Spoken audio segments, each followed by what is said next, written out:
What if a single signal could decide the outcome of an entire mission? Deep inside a hardened command center, everything is already in motion. The system is live, target coordinates are verified, and authorization has been confirmed.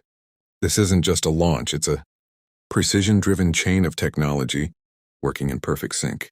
As the countdown progresses, targeting algorithms begin locking onto the objective. Satellite data, real-time telemetry, and guidance systems fuse together to create a digital path straight to the target. There's no room for error, but suddenly electromagnetic interference hits. Signals distort, guidance becomes unstable. This is where most systems would fail. Instead, the system instantly switches to an independent guidance mode.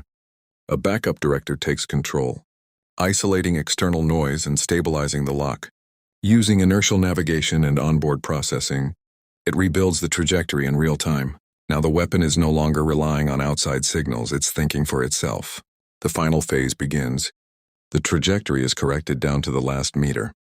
Speed, angle, and impact point are recalculated in milliseconds.